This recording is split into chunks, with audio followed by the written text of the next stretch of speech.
you know what time it is? Yes, I know, I'm sorry. I didn't know what else to do. What do you mean? What's wrong? My flaming landlord. He's locked me out. I couldn't even get in for me essentials. Can I crash down here on your settee for tonight, please? Settee? Oh, I think we could do better than that. Don't you? Barry stared at Brenda, not sure how to take her last comment. I've got no pyjamas. Neither have I. Oh. He stepped into her flat and she fastened the door. Do you want anything to drink? No. Are you all right? I'm not sure. I think so.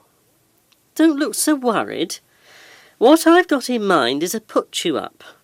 I've got one in the spare room. You don't mind slipping into a sleeping bag on that, do you? Sleeping bag? Put you up? Oh, I say. I thought for a minute you meant... Meant what? You didn't think I was going to suggest you sleep with me, did you? Oh, no, of course not. Put you up will be fine. Uncle Edwin Clark sneaked quietly down the back stairs at the Boar's Head and tiptoed towards the back door to the yard. As he did so, unbeknown to him, Ross Finlay tiptoed up behind him and slapped his hand on his shoulder. God blimey, it's old Nick himself. No, just old Ross. What's your game, Jock? I'm more concerned about your game, actually. Why are you sneaking about the place? Trying to make a quick and quiet getaway, are you? Don't know what you're spouting about. I was just off for a stroll around the village. Get a bit of spring air into me lungs. I've been trying to catch up with you for several days. I'm not as trusting as that nephew of yours. I've got nothing to lose. Is this about your poncy 50 quid? There's nothing poncy about missing bar takings. Sure you can add up properly, Jock? Getting my name wrong's not going to help you much either. Just a little joke, that's all. You cough up that money, Edwin, or I'll get the police onto you. Do you understand? You do what you bleeding like. I said it to John and I'll say it again to you. I haven't had your filthy bar takings. Seems a bit strange you turning up out of the blue, doesn't it? Then suddenly things go missing. Get your bleeding hand off my shoulder, Jock, or you'll what? Have you for assault, that's what. Ross Finlay removed his hand from Edwin's shoulder, who promptly brushed off some imaginary dirt from it with his hand.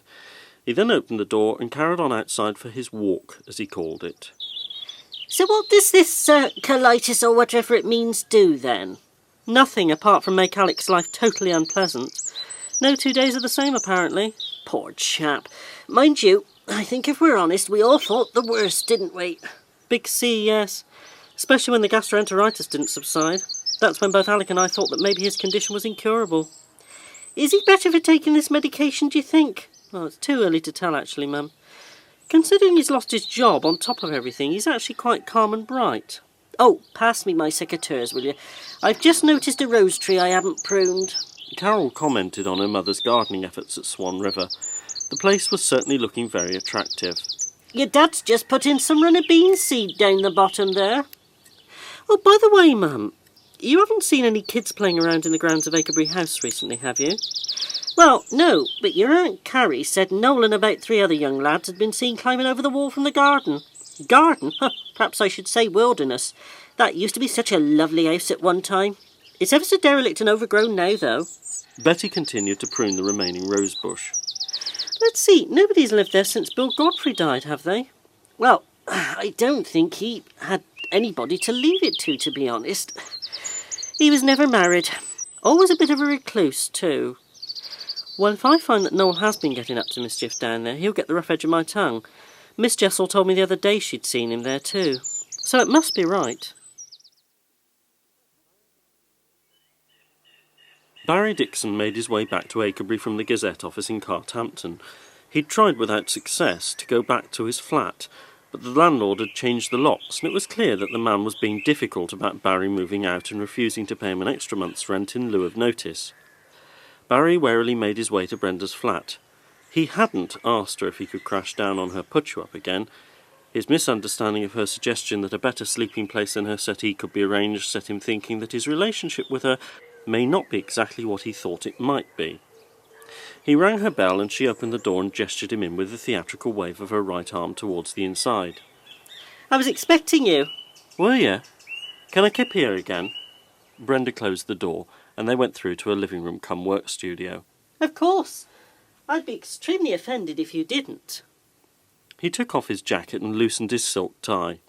He placed the jacket over the back of the settee. She was about to boil the kettle for a cup of coffee, but he grabbed her arm. Brenda, I must apologise. What on earth for? I got the wrong impression last night, and it were wrong of me. I don't follow. When you said you could offer me somewhat better than settee, I thought you meant your bed, with you in it as well. I jumped to conclusions. Did you indeed? Well, I won't hold it against you. I'll make us that coffee. Perhaps Barry was hoping that by confessing his lecherous thoughts, she may say, "Oh yes, what a good idea." But she didn't.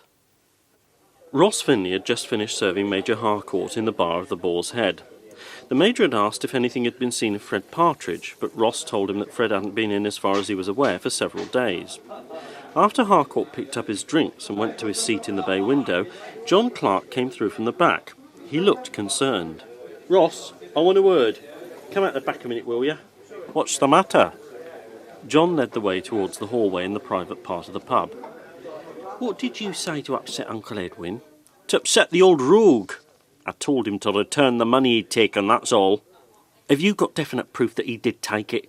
"Oh, come on, John. It's obvious." "Read that." John produced a letter written on a small scrap of paper which he'd just found in the kitchen. "Dear John and Jockstrap, I can see that I have worn out my welcome at the pub, and I am very sorry to have caused you so much bother. So much so, I've packed my case, and I'm on my way to pastures new. I cannot go back to London, so where I'll end up I cannot say.